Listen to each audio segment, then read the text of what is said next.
Abrimos una nueva edición de Café Financiero con toda la información necesaria para manejar mejor tu dinero. Hoy vamos a hablar de un tema que deben tener presente todas aquellas personas que tienen personal doméstico. ¿Cuál es tu responsabilidad si tenés la mala fortuna de que tu empleado muera y qué podés hacer para protegerte contra esa posibilidad? Vamos también a repasar lo sucedido en los mercados de capitales y en el último bloque vamos a analizar los hechos más destacados en materia económica de estos últimos días con la presencia del expresidente del Banco Provincia, Gustavo Marangoni. Quédate con nosotros. Tras el siguiente intervalo vamos a regresar con todos estos temas y vamos a responder, como siempre hacemos, a todas tus consultas.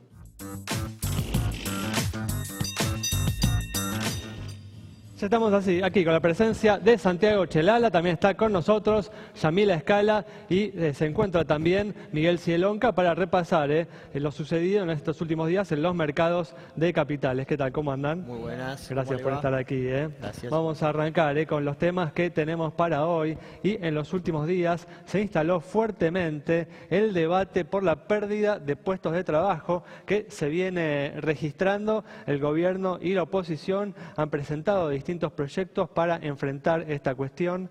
Santi, definitivamente estamos asistiendo a una problemática que es el resultado natural del cambio de esquema económico, como hemos mencionado en alguna oportunidad. El gobierno podría haber previsto esta situación y no dejar que la oposición tome la iniciativa en este tema. Sí, bueno, hay mucha discusión en torno a esta ley de la famosa doble indemnización que se hizo en algún momento después de la crisis del 2001. El presidente ya anticipó que la vetaría, pero bueno, el oficialismo quiere dar igual el debate en el Congreso. Hoy justamente estuvo el jefe de gabinete, Marcos Peña, rindiendo cuentas allí en el Parlamento.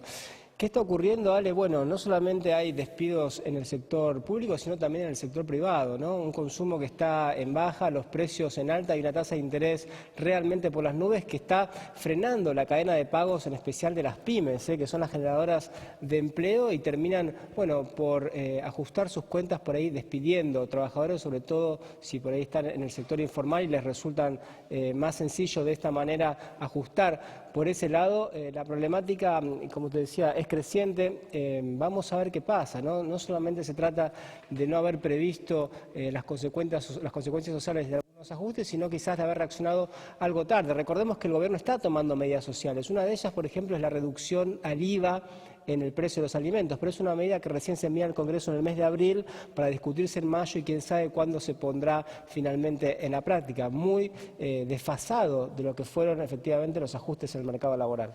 Yo no estoy de acuerdo con esta propuesta, en particular el Frente para la Victoria, de prohibir los despidos, pero sí me parece que el Estado debería asistir a aquellas personas que pierden su empleo de alguna manera o, como justamente viene proponiendo el Frente Renovador, apoyar a aquellas empresas que preservan, ¿no?, los puestos de trabajo. Por eso te decía, hay algunas iniciativas. Hace unos días se anunció el tema del empleo joven, un plan justamente para bajar los impuestos a las empresas que contratan a jóvenes en su primer empleo. Eso sería importante. Y otras iniciativas que tienen que ver justamente con esto, ¿no? Con tratar de apaciguar, poner paños fríos a lo que son las consecuencias sociales del ajuste, que efectivamente e ineludiblemente, bueno, tenía que darse. Desde ya seguiremos hablando a lo largo del programa de este tema, desde ya que si el gobierno tiene la intención de que mejore la actividad económica y las empresas comiencen a generar puestos de trabajo, también tiene que pensar en qué hacer con la tasa de interés, que está en niveles excesivos que obviamente conspiran contra la posibilidad de crear cualquier tipo de empleo, excepto obviamente en el sector exportador que se ha visto beneficiado, ¿no?, por distintas medidas y tal vez tiene una rentabilidad más elevada. Pero bueno, vamos a cambiar de tema y vamos a brindar información para todas aquellas personas que tienen personal doméstico. ¿Cuál es tu responsabilidad si tenés, como decía en la apertura, la mala fortuna de que tu empleado se muera? Bueno, ¿y cómo puedes hacer para protegerte frente a esa posibilidad?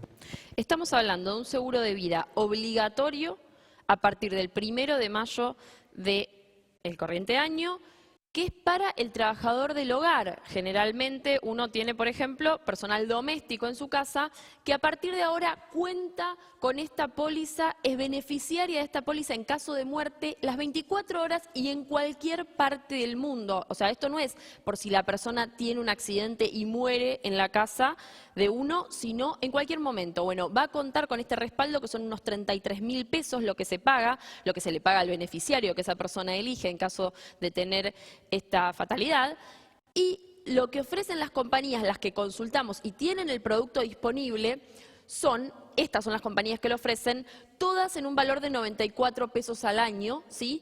Federación, La Holando, La Segunda, Mapfre, Mercantil, MetLife, RSA, San Cristóbal, Sancor y SMG. Entonces, de nuevo, un seguro obligatorio para todos aquellos que tienen. Estamos dando una información muy importante porque es algo nuevo, ¿sí? Es algo que hay que tener si uno tiene a una persona empleada en su casa y no importa si esa persona trabaja en varios hogares, todos lo deben pagar. De nuevo, seguro de vida obligatorio para los trabajadores del hogar, 33.000 pesos que uno se ahorra obviamente de pagar en caso de que no lo abone, cuando lo debe contratar este seguro, y que de esta manera entonces está cubierta la persona y el que lo contrata desde ya. Un tema definitivamente que tenés que tener presente para justamente ahorrarte ese momento de tener que desembolsar 33.000 pesos. Muy bien, vamos a cambiar de tema y ahora vamos a comenzar con el repaso de lo sucedido en los mercados de capitales que en estos últimos días han estado impulsados por muy buenas noticias, empezando, Miguel, por la exitosa colocación de deuda del gobierno, ¿no? Sí, Alejandro, esta semana debutaron en los mercados, tanto internacionales como locales, los nuevos bonos que Argentina emitió para pagar a los holdouts y salir del default. Son bonos de 3, 5, 10 y 30 años y el mercado realmente tomó una postura muy original para ponerles nombres y se llaman Argentina 2019, 2021, 2026 y 2046. Estos bonos subieron entre 3 y 5 dólares desde que empezaron a cotizar y obviamente contra la suba de precio es que estamos viendo una caída en los rendimientos. La parte más corta de la curva, el Argentina 2019 rinde debajo del 5%, es un éxito muy importante. El bono más largo, el 2046, salió al 8% de rendimiento y rinde 7,70. Pero las buenas noticias no terminan ahí. Una muy buena semana desde la perspectiva internacional. La Reserva Federal no subió las tasas, era lo que se esperaba, pero está bueno confirmarlo. El petróleo está en máximos del año, las monedas, especialmente las emergentes, se están fortaleciendo, así que si bien golondrina no hace verano, esta semana viene de veranito. Muy bien, perfecto. Con este panorama general cerramos este bloque. Quédate ahí en instantes, estamos nuevamente con vos.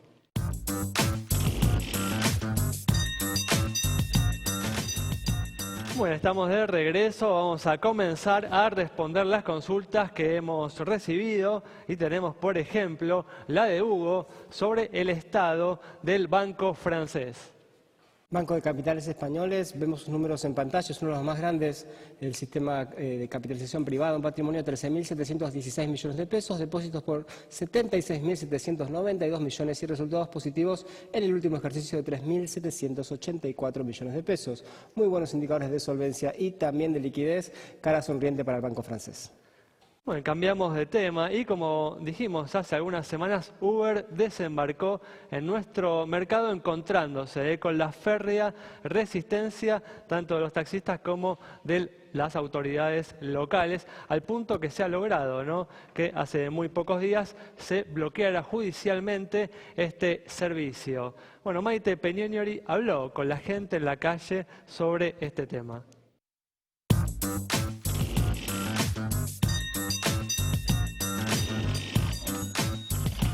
Café Financiero conversó con el público para conocer su opinión sobre este servicio y qué postura creen que deberían tomar las autoridades. ¿Cuál es tu opinión sobre Uber?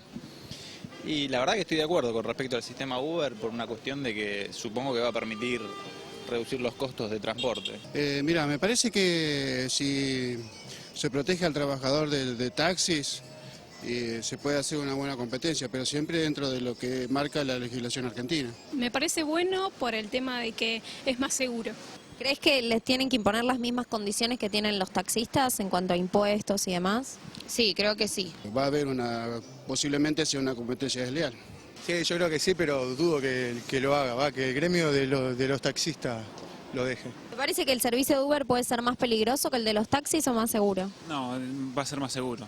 Me parece que sí, que puede ser más peligroso, sí. Si no se logra legislar o cuestionar bien ciertos aspectos puntuales, puede llegar a ser más peligroso, sí. Si cumplen la misma regla que una empresa de taxis, tendría que ser seguro y haber después todo el tema de los datos de las personas que se incluyen en este sistema. Bueno, da la impresión de que las autoridades le han prestado más atención a los taxistas que a la población, ¿no? Que por lo que acabamos de escuchar, da la impresión de que está interesada en que se ofrezca este servicio y las autoridades deberían generar las condiciones para que esto así sea. A ver, la población que muchas veces opina en función de desinformaciones también, porque la realidad es que hoy por hoy Uber, por ejemplo, está funcionando, pero está funcionando con gente que no hizo el supuesto curso que ellos dictan y que también ha llegado a truchar el certificado de antecedentes penales. Total, se sube a la página, a la web de ellos, y no es que pasa por un control más fidedigno. Más allá de esto, ¿sí? El punto es que se va a tener y se va, o sea, por lo que se está charlando por estas horas, se va a terminar articulando probablemente y a partir del año que viene empiece a funcionar, pero bajo los límites legales, que ese es finalmente el punto. Hoy por hoy, como está, es ilegal. Y cuando se termine de ayornar la legislación, probablemente entre en funcionamiento, atendiendo también al reclamo de la población, porque evidentemente hay problemas con el transporte de los taxis también, y eso está bueno que se corrija. Efectivamente, muy bien, es así. Bueno, vamos a cambiar de tema y, Miguel, se está hablando de un cambio de estrategia, ¿no? Del fondo que administra el ANSES para el dinero futuro de los jubilados en relación a lo que venía sucediendo hasta este momento, ¿no? Sí, Alejandro, es importante para los inversores en bolsa tener en cuenta esto. Algo que comienza como un rumor y que se va confirmando como También noticia. Es muy importante, disculpa Miguel, muy importante para los futuros jubilados. Definitivamente, definitivamente. Sí, algo que empieza como un rumor y que se fue confirmando después como noticia es que el FGS, que es el Fondo de Garantía y Sustentabilidad del ANSES, que tiene participación accionaria en muchas compañías argentinas, que recibió esa participación cuando en el año 2008 las AFJP fueron justamente transferidas a este fondo y que, aunque por ley tienen prohibido el ANSES venderlas, está empezando una iniciativa en lo que está buscando justamente el ANSES es desprenderse de esas acciones. ¿Cuál sería el objetivo, en tu opinión, Miguel, de esto? Mirá, es difícil saberlo, es muy importante debatirlo, tiene que haber un cambio de ley y por eso va a ir al Congreso. Mi suposición es que puede ser interesante utilizar los fondos que van a provenir de la venta de estas acciones, por ejemplo, para hacer un buen programa de promoción al crédito hipotecario o eventualmente a infraestructura, porque de vuelta, estamos hablando de fondos que lo que van a hacer es sustentar la jubilación futura de los argentinos. Un tema realmente importante y que deberemos seguir de cerca en las próximas semanas. Vamos a cerrar, como hacemos siempre, este bloque respondiendo a una última consulta sobre la situación de una compañía de seguros. Para Claudio, que nos consultó sobre Aseguradora Federal, estos son los indicadores: un activo de 802 millones de pesos, pasivo 582 millones, patrimonio 220 millones de pesos, resultado positivo 28 millones, primas 697 millones de pesos, se informa 6.541 juicios, con indicadores que se condicen con los del promedio del mercado. Claudio, es que le otorgamos la luz verde de nuestro semáforo. Y atención, ¿sí? @Café Financiero en Twitter, en Facebook también nos encuentran como Café Financiero, como nos escribió Claudio, nos escriben y les respondemos. Bueno, cerramos así este bloque, quédate con nosotros. Al regreso vamos a estar analizando las principales noticias económicas de estos últimos días con el economista Gustavo Marangoni.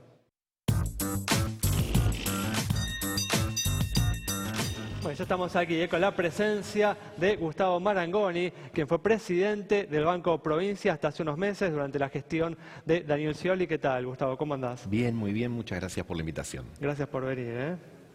Bueno, una semana en la que se ha instalado el debate por la situación del mercado laboral, como hablábamos en el primer bloque, con el gobierno y la oposición presentando distintas propuestas para enfrentar esta problemática.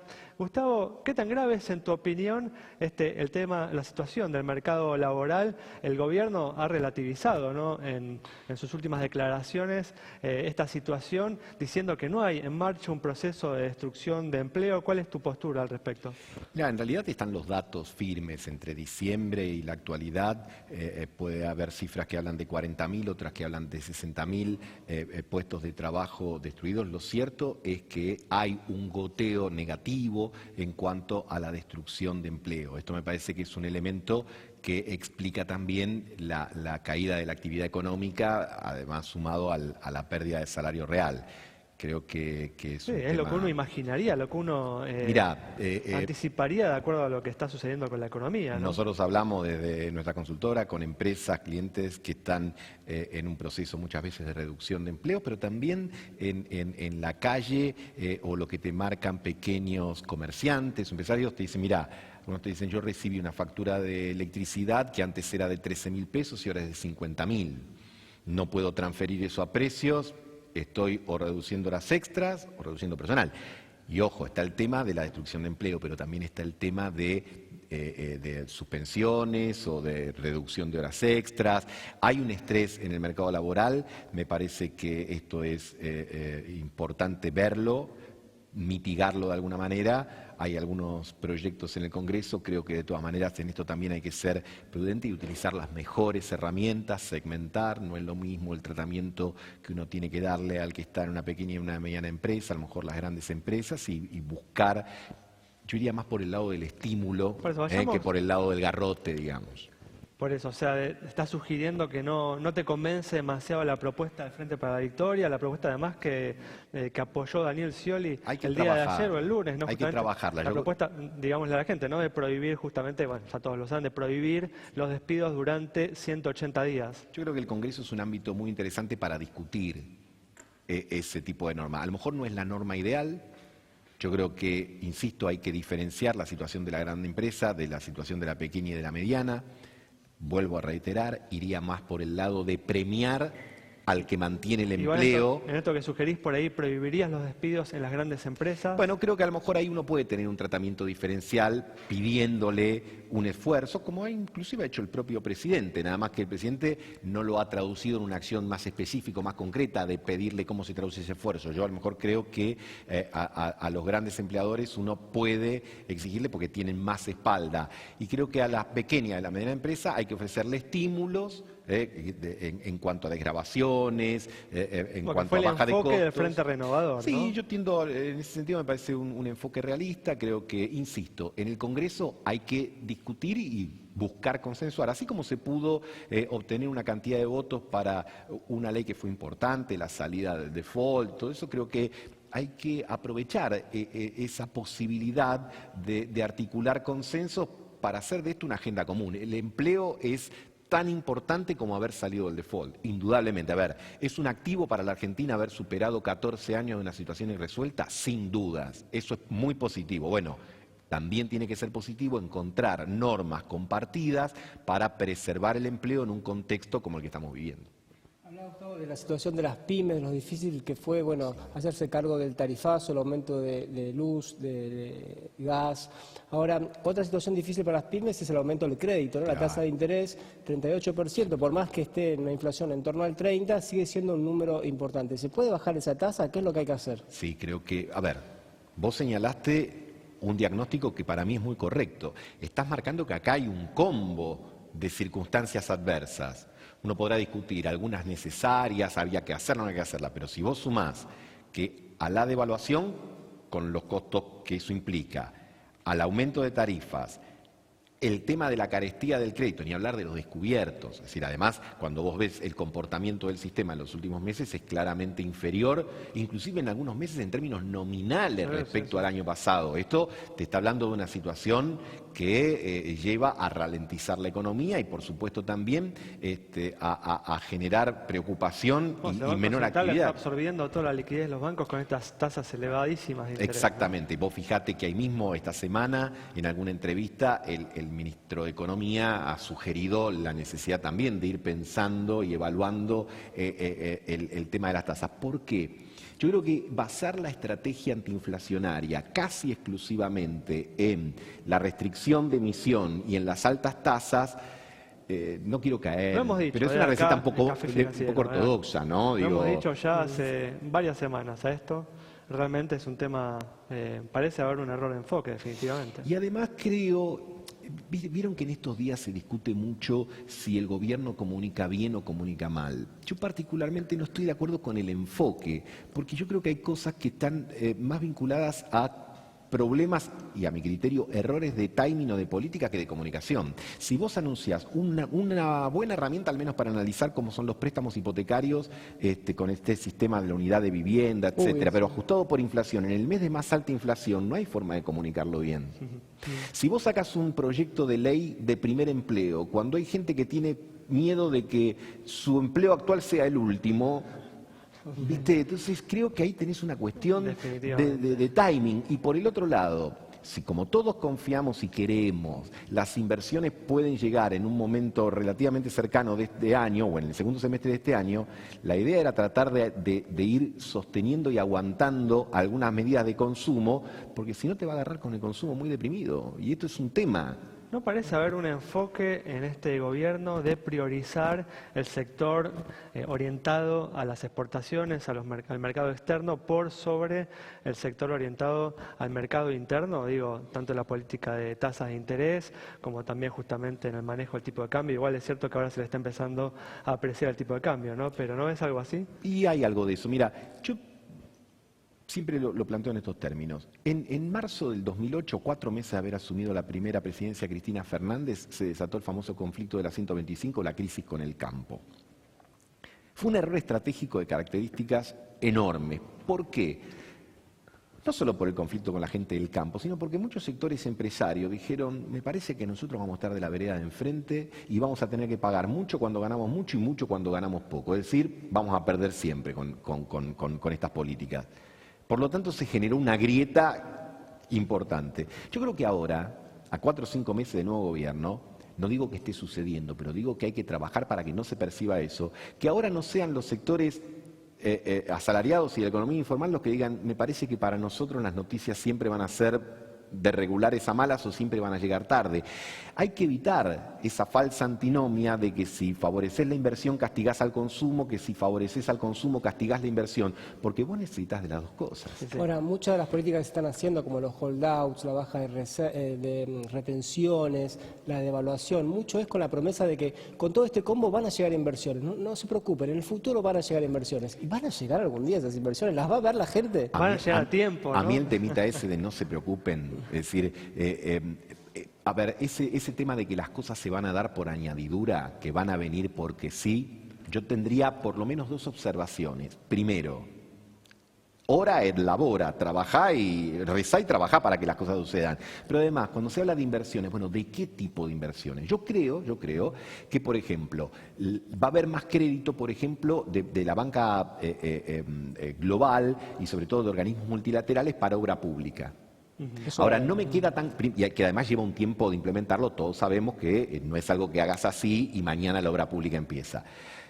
Respecto de la inversión en el sector privado, no está tan claro y sobre todo también hay que ver si en los sectores a los que eventualmente llegue son sectores que generan empleo, que generan valor agregado o que van a trabajar sobre nichos ya existentes. Y ahí tiene que haber políticas públicas de incentivo. Hasta el momento... Lo financiero primó quizá por la urgencia de la agenda, por el holdout, etcétera. Pero ahora hay que empezar a tratar la agenda productiva porque hay mucho ruido de fondo que llama a preocupar. Muchas gracias, Gustavo. Gracias Nos a vamos ustedes. entonces con esta reflexión final realmente importante. El gobierno tiene que poner manos a la obra para movilizar, para poner en marcha el sector productivo, que es realmente ahí, donde está la generación de empleo y la problemática, la preocupación principal hoy de la gente. Nos vamos, nos reencontramos el próximo viernes a las 20 horas aquí en Metro.